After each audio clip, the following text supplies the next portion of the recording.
इधर उधर की बात मत करिए। आप ये बताइए कि आप देश के इतिहास की पहली पार्टी हैं जिनके मंत्रियों ने जेल से रहकर सरकार चलाई है। इसीलिए मैं कह रहा हूं, इनकी पढ़ाई लिखाई में बहुत सारी चीजें आपस में गुथी हुई हैं। और राज्यसभा के सांसद डॉक्टर सुधांशु त्रिवेदी जी उपस्थित हैं।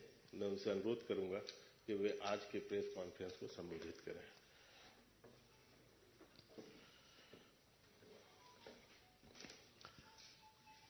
मित्रों, आज जब हम आप लोगों के सामने अपने विचार रखने आए हैं तो हमारे मन में वेदना और आक्रोश दोनों है।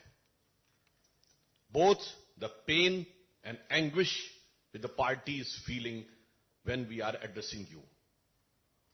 कारण यह है कि भारत में लोकतंत्र, न्याय व्यवस्था के प्रति अपमान और तिरस्कार की सभी सीमाएं विपक्षी दल लांघते जा रहे हैं। आम आदमी पार्टी, जिसका भ्रष्टाचार अब पूर्णतः स्थापित होता जा रहा है, वह जिस निम्नता तक जाती चली जा रही है, वो सिर्फ कष्ट देने वाला नहीं, आक्रोश देने वाला भी। आप सभी को ने यदि ध्यान दिया हो, सीबीआई कोर्ट ने कल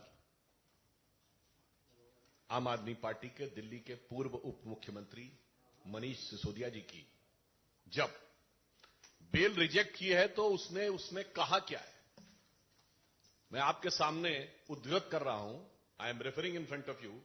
Additionally, the court noted that there were serious apprehensions of Sisodia destroying, tampering with evidence or even influencing some prime witness in case if he was released on bail. आगे के बिंदु में कहा है, the evidence collected so far by CBI not only shows applicants' active participation in the above criminal conspiracy but also the prima facie commission of some substantive offences of the PC Act by him. और जो अगली line है वो मूल कारण है जिसके लिए वो सारा स्वांग रच रहे हैं। अगला ऑब्जर्वेशन है, Sisodia and other members of आम आदमी party are accused of manipulating and implementation of the Delhi excise policy to facilitate monopolization and cartelization of the liquor trade in Delhi. मतलब अब यह तथ्यों के साथ सामने आ रहा है कि सिर्फ श्री मनीष सिसोदिया नहीं बल्कि आम आदमी पार्टी के अन्य लोग भी इस प्रकार से भ्रष्टाचार के द्वारा यह शराब नीति को प्रभावित करने के लिए जिम्मेदार थे। अब जो अपने को कट्टर ईमानदार कहते थे वो अब भ्रष्टतम भ्रष्ट सिद्ध होते जा रहे हैं। इसलिए कोई ना कोई तो स्वांग रचना ही है। इसलिए यह विषय जिसको लेकर एक बार फिर उनको गुजरात में कोर्ट से फटकार लगी है, जो कि उनकी प्रवृत्ति के अनुरूप भी है। ये ऐसे व्यक्ति हैं जो एक नहीं अनेक बार कोर्ट के द्वारा डांट फटकार पा चुके हैं, माफी मांग चुके हैं। इसलिए विषय प्रधानमंत्री जी की डिग्री का नहीं था, विषय तो इनके भ्रष्टाचार का था। ये उसके ओट में उसे छुपाना चाहते थे और इसीलिए ये इस प्रकार का स्वांग रचना कि जो चीज पब्लिक डोमेन में है, जो चीज यूनिवर्सिटी की वेबसाइट पे है, उसे मांगने के लिए कोर्ट में जाना, तो ये सिर्फ कोर्ट का समय बर्बाद करना ही नहीं। मैं कोर्ट का ऑब्जर्वेशन आपके सामने पुनः उसका मेंशन कर रहा हूं। Further, despite the degree in question being put on the website of the petitioner university for all to see, despite this fact being made expressively clear with precision in the pleading before the court, and despite the respondent never disputing the degree in question either during the pendency of these proceedings or even during the final hearing, यानी जब यह प्रक्रिया न्यायालय में चल रही थी, ना आपने कभी उस विषय का संज्ञान लिया, ना कोई आपत्ति दर्ज की और ना अंतिम निर्णय के समय किसी प्रकार की आपत्ति दर्ज की। And the respondent number 2 has persisted with the matter, this is one more reason to impose cost on the petition. इसका मतलब यह हो गया कि आपने सिर्फ और सिर्फ अदालत का वक्त जाया करने के लिए संवैधानिक उपकरणों को दुरुपयोग करने की दृष्टि से आपने एक काम किया। मुझे ऐसा प्रतीत होता है कि आम आदमी पार्टी वो पार्टी है जिसने अद्भुत पॉलिसी दी थी, एक बोतल के बदले एक बोतल फ्री। एक नॉर्मल कहावत में प्रयोग होता है ना कि फ्री की रेवड़ी, पर यहां सबसे ज्यादा फ्री की रेवड़ी बेवड़ों को मिली थी, एक पौवे के बदले एक पौवा फ्री। और जब ज्यादा पी लेता है आदमी तो मानसिक संतुलन खो जाता है। मुझे ऐसा लगता है श्री अरविंद केजरीवाल जी के साथ ऐसा ही कुछ हो गया है। वो पूरी तरीके से विक्षिप्त हो गए हैं और पता नहीं क्या क्या उल्टा सीधा बोलते भी चले जा रहे हैं, निम्नता पे भी आ रहे हैं और कोर्ट से भी फटकार पा रहे हैं। मगर दो चीजें बहुत साफ होती जा रही हैं। जिस ढंग की उन्होंने भाषा का प्रयोग किया है वो भारत की राजनीति में भाषा, शैली, भाव, भंगिमा, मैं तीनों चीजों की बात कर रहा हूं। वन होता है the words, the letters, the expression and your body language. ये जिस प्रकार की उन्होंने प्रयोग की है ये निम्नतम स्तर की है। यानी मैं कह सकता हूं कि वो नैतिक दृष्टि से भ्रष्टतम और राजनैतिक दृष्टि से निम्नतम स्तर के ऊपर आ गए हैं। मगर ऐसा नहीं है। पढ़ाई लिखाई की बात कर रहे हैं पर ये बहुत चतुर और सयाने हैं। ये बात इसलिए मैं कह सकता हूं, ये पढ़े हैं पर लिखे नहीं है। मतलब आप समझ रहे हैं, किसी फाइल पे साइन नहीं करते, लिखते कुछ नहीं, कोई भी भाग नहीं रखते। सत्येन जैन से साइन करवाएंगे, मनीष सिसोदिया साइन कराएंगे, लिखेंगे नहीं, सिर्फ पढ़ेंगे। ये होती है चतुरता कि भ्रष्टाचार भी करवाएंगे, लिखेंगे नहीं, लिखवाएंगे दूसरे से ताकि निपटेगा दूसरा। इसीलिए मैं कह रहा हूं इनकी पढ़ाई लिखाई में बहुत सारी चीजें आपस में गुथी हुई हैं कि जो कभी लिखे नहीं, सिर्फ पढ़े की बात करे। इसीलिए तरह तरह के स्वांग रचना। और ये तो ऐसे व्यक्ति हैं जिन्होंने अपने गुरु अन्ना जी के बारे में ही कह दिया तो उन्हें बरगलाया गया है। ये गुरु नहीं है, गुरु घंटाल है। ये स्वांग रचने वाले हैं। इनको क्या क्या संज्ञा दी जाए, नटवर लाल है। क्यों? यह बात मैं विनम्रता से पर दृढ़ता से कहता हूं। कौन भूल सकता है कि वो पार्टी है जिसने खड़े होकर राजनीति में आने से पहले कहा था सारी संसद चोर है। ये वो पार्टी है जो टोपी लगा के आते थे कि मुझे चाहिए जन लोकपाल। कहां गई आज वो टोपी?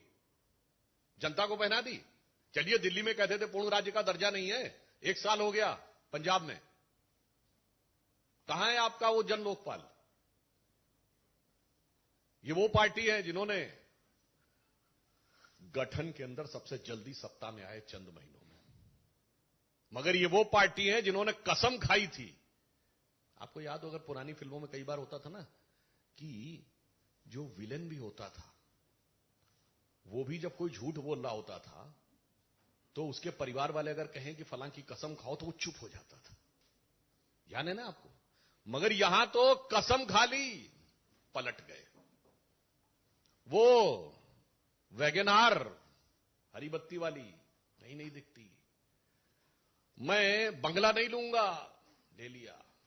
मैं सिक्योरिटी नहीं लूंगा, ले लिया। मैं विनम्रता से पूछना चाहता हूं, एक बिंदु बताइए जिसके ऊपर इन्होंने अपना स्टैंड कायम रखा हो। इसलिए हम लोगों इनके लिए इस प्रकार की बात कहते हैं कि ये बहुत ही बड़े स्वांग रचने वाले व्यक्तियों में से एक है। अब मैं एक बात करना चाहता हूं, एजुकेशन और पढ़ाई लिखाई की बात करते हैं। ये वही व्यक्ति है ना, तो आईआईटी ग्रेजुएट हैं। याद करिए जब देश में कोविड की सेकेंड लहर चरम पे थी, क्या बोले थे कि वैक्सीन सारी कंपनियों को क्यों नहीं दे देते, सब बनाने वैक्सीन का फार्मूला दे दे, बोले थे कि नहीं? अरे मान्यवर, आप आईआईटी के पढ़े हुए हैं, वैक्सीन का फार्मूला कोई चूरन है जो सब बना लेंगे? सब बनाने के अधिकृत हैं। अगर ऐसा ही होता तो उसी समय में अमेरिका जैसे देश ने पैरासिटामोल भारत से आयात की है। पैरासिटामोल जैसी फंडामेंटल तो वो आराम से मंगा सकते थे। ये होता है बरगलाना। ये वो पार्टी है जिसने अप्रैल 2021 में आकर, पढ़े लिखे होने की बात करते हैं ना, ये कहा कि बच्चों का वैक्सीन हमने विदेश भेज दिया, जबकि अप्रैल 2021 तक भारत तो क्या दुनिया में बच्चों का कोई वैक्सीन नहीं बना था। और किस मुद्दे के ऊपर? क्योंकि मेयर्स कॉन्फ्रेंस में चीफ मिनिस्टर के रूप में जाना चाहते थे। ऐसा नहीं है, ये पढ़े लिखे हैं, जरूरत से ज्यादा पढ़े लिखे हैं। जिसे हम लोगों की तरफ एक कहा जाता है ना कि कुछ लोग ऐसे होते हैं, ज्यादा पढ़ लिख जाएं तो वो प्रबुद्ध मूड हो जाते हैं। कहावत होती है ना, ज्यादा सयाना कौवा, आप अपने आप समझ सकते हैं। मैं किसी के प्रति शाब्दिक न लिया जाए, इसको मैं केवल इस दृष्टि से कह रहा हूं कि इसका अर्थ क्या है। बहुत समझदार हैं, बहुत चतुराई के साथ, बहुत चालाकी के साथ राजनीति को किस ढंग से निम्नता पर ले जाने का यह प्रयास कर रहे हैं। इस कारण से हम लोगों के मन में इस विषय पर आक्रोश है और हम साफ यह पूछना चाहते हैं कि केजरीवाल जी, आप इधर उधर की बात मत करिए। आप यह बताइए कि आप देश के इतिहास की पहली पार्टी हैं जिनके मंत्रियों ने जेल से रहकर सरकार चलाई है। 7 लोगों के मंत्रिमंडल में 2 लोग जेल में, और भिन्न भिन्न आरोपों में पिछले 8-10 वर्षों में कितने ही मंत्री इनके बर्खास्त हो जेल में जा चुके हैं। और उसके बाद जिस प्रकार के व्यक्तिगत आक्षेप की भाषा आप प्रयोग करते हैं प्रधानमंत्री श्री नरेंद्र मोदी जी के लिए, तो मैं यह पंक्ति कहना चाहूंगा उनके लिए कि ध्यान से सुनिए। बहुत बड़बोले आप होंगे, मगर बड़बोलेपन से कुछ हासिल नहीं होने वाला। बहुत निम्नतम स्तर तक आ रहे हैं, ना उस निम्नता से कुछ हासिल होने वाला। बहुत निर्लज्जता आप दिखा रहे हैं, ना निर्लज्जता से कुछ हासिल होने वाला। रहीमदास का दोहा है, बड़े बड़ाई ना करें, बड़े न बोलें बोल, रहीमन हीरा कब कहे लाख टका मेरा मोल। तो जिसके अंदर श्रेष्ठता, विराटता और योग्यता होती है, वो हीरे की तरह वैसे ही चमकता हुआ दिखाई पड़ता है, जैसे हमारे आदरणीय प्रधानमंत्री श्री नरेंद्र मोदी जी लोगों की आंख के आकर्षण बनके। और ये वो हैं, इनके लिए क्या युक्ति लागू होती है? संस्कृत का एक सुभाषित है, यस्य नास्ति स्वयं प्रज्ञा शास्त्रम तस्य करोति किम, लोचनाभ्याम विहीनस्य दर्पणम किम करिष्यति। इसका मतलब होता है, जो इन्होंने डिग्री की बात कही उसके ऊपर कहना चाहता हूं, जिसकी अपनी बुद्धि ना हो या बुद्धि कुंद हो गई हो, उसको कितना भी समझा दो समझ में नहीं आ सकता। वैसे ही जैसे जिसकी आंखें बंद हो या आंखें ना हो, कितना भी दर्पण दिखाइए उसे कुछ दिखाई नहीं पड़ सकता। तो केजरीवाल जी उस प्रकार के व्यक्ति हैं जो आंख बंद करके, जो देखते को ही देखना नहीं चाहते, तो उसे कुछ नहीं दिखाया जा सकता। क्योंकि अब इनके ऊपर, जहां से मैंने प्रारंभ किया था वहीं पे समाप्त करता हूं, जिस ढंग से तथ्यों के आधार के ऊपर भ्रष्टाचार उत्तरोत्तर साबित होता जा रहा है, मुझे लगता है कि उस कारण से वो दबाव और बिखराव की तरफ आगे बढ़ रहे हैं। शायद विक्षिप्त होने की स्थिति में है, अथवा वो भविष्य की किसी योजना के तहत जानबूझकर यह एक आधार बनाने का प्रयास कर रहे हैं। धन्यवाद।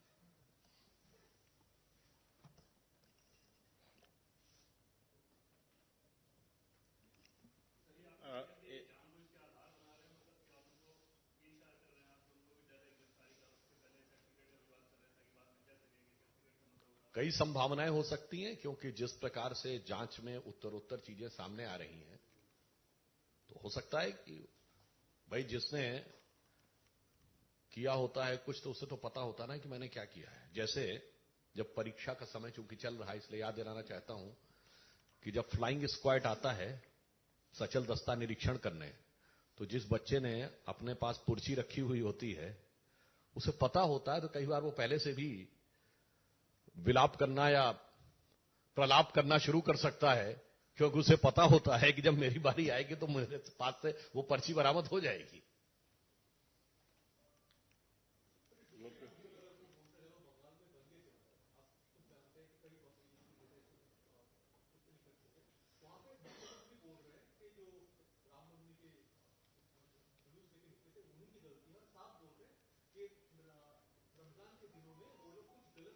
देखिए, बहुत दुखद बात है।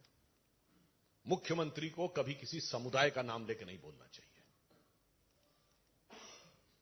अगर बंगाल की मुख्यमंत्री ये बोलती हैं कि यदि किसी मुस्लिम के घर के ऊपर पथराव हुआ तो मैं बर्दाश्त नहीं करूंगी, क्यों बोलना ये?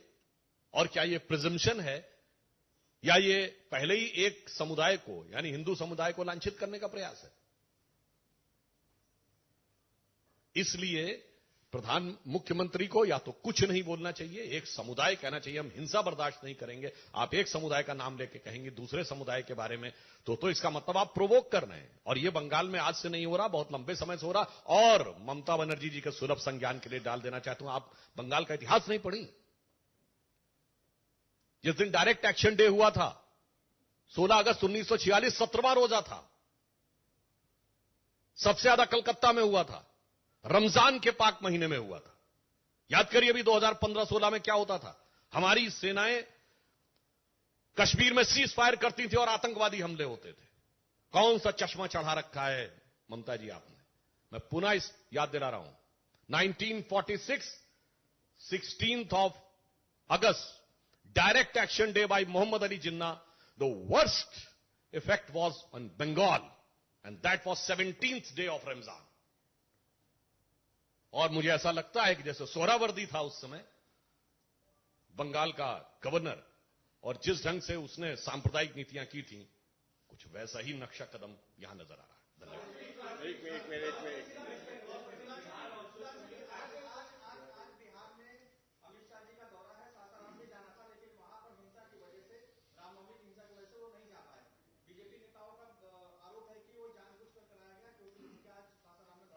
देखिए, जिस ढंग की दुखद घटनाएं हो रही हैं, तो कहीं ना कहीं इनमें बहुत सारा संदेह की संभावना है। और जब जांच होगी तो ऐसे फैक्ट सामने आएंगे कि ये घटनाएं स्वतः स्फूर्त थी या योजनाबद्ध थी, और योजना थी तो किस कारण से थी। सर, एक प्रश्न है। गृह मंत्री ने पहल की थी 23 मार्च को पाकिस्तान पीओके में जो शारदा पीठ है उसको खोल दिया जाना चाहिए। आज उस पर एक सकारात्मक डिप्लोमेटिक डील भी कह सकते हैं इसको, कि पीओके काउंसिल ने उसको स्वीकार कर लिया है, रेजोल्यूशन पास किया है कि इसको डेवलप करके खोला जाएगा कॉरिडोर के तौर पर भारतीय इसके। ये बहुत सकारात्मक संदेश है, और ये इसलिए अधिक सकारात्मक है क्योंकि विगत 9 वर्षों से हमने एक बार भी पाकिस्तान के साथ ऑफिशियल बायलैटरल डायलॉग नहीं किया है।